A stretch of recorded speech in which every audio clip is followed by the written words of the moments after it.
Tapping backup storage డివైజ్లతో భద్రపరిచిన Praveen Rao అవి దొరికితే బలమైన ఆధారాలు ఉన్నట్లే.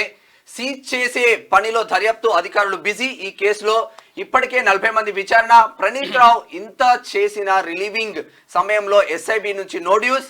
ఎన్నికల్లో పోటీ చేయలే, డబ్బేలా తరలిస్తా మెదక్ బీఆర్ఎస్ అభ్యర్థి వెంకట్రామరెడ్డి పేరు కూడా రిమైండ్ రిపోర్ట్ లో వచ్చే అవకాశాలు ఉన్నట్టు తెలుసు. అంతేనంట. ఇక ఫోన్ ట్యాపింగ్ కేసులో శనివారం కీలక పరిణామం చోటు చేసుకుంది. ప్రణీత్ రావు ఎస్ఐబిలోని తన విభాగంలో ఉన్న 17 కంప్యూటర్లు, హార్డ్ డిస్క్లను ధ్వంసం చేసిన విషయం తెలిసిందే. అయితే హార్డ్ డిస్క్ల శకలాలు లభించిన, అంటే వాటి ఉంటాయిగా విడి భాగాలు ముక్కలు చేసినాయి, వాటి నుంచి డేటా రికవరీ సాధ్యం కాదు. సీరియస్ కేసు కావడం దేశవ్యాప్తంగా సంచలనం కలిగించిన అంశం కావడంతో నిందితులకు శిక్ష పడేలా ఆధారాల కోసం అన్వేషిస్తున్న దర్యాప్తు అధికారులు ఆ డేటా బ్యాకప్ ఉన్నట్లు గుర్తించినట్లు తెలిసింది.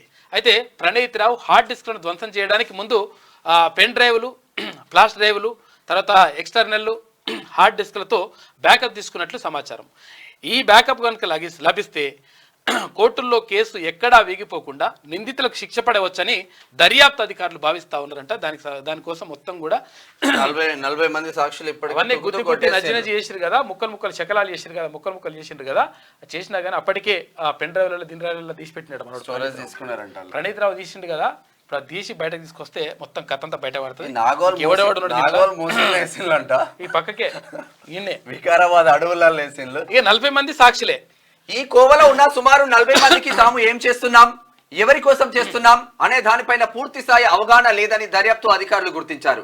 ఈ నేపథ్యంలో ఆ 40 మందిని సాక్షులుగా విచారించినట్లు తెలిసింది. వారి వాంగ్మూలాలను రికార్డ్ చేసుకుని పంపినట్లు సమాచారం. దర్యాప్తులో భాగంగా అవసరమైతే వీరికి మరోమారు విచారించే అవకాశాలున్నాయి. ఇక ఈ కేసులో కీలక పాత్రధారిగా గుర్తించిన ఎస్ఐబి మాజీ చీఫ్ ప్రభాకర్ రావు విషయంలో తదుపరి చర్యలపై దర్యాప్తు అధికారులు న్యాయ నిపుణులు ప్రభాకర్ రావు తర్వాత కొంతమంది ఉన్నారు కదా, వీళ్ళకి తెలుసు, రాధాకిషన్ రావు వీళ్ళకు, ప్రణీత్ రావులకు వీళ్ళకి తెలుసు. కానీ కొంతమంది అధికారులు ఉంటారు కదా పాపం, ఎస్ఐలు, వాళ్ళకు యాక్చువల్గా ఏంటంటే పై అధికారి చెప్పిండు చేయాలని చెప్పి చేసిరంట. కానీ ఎందుకు చేస్తున్నాం, తర్వాత ఎవరి కోసం చేస్తున్నాం, ఏం కథ అనేది విషయం తెలియదు. అంటే తెలియకుండా కానీ వాళ్ళు చేసి ఇరిగిపోయినరంట ఈ 40 మంది. మరి దానికి సంబంధించి కూడా ఇంకా దర్యాప్తు అయితే జరుగుతుంది, చూడాలి ఏం జరుగుతుంది.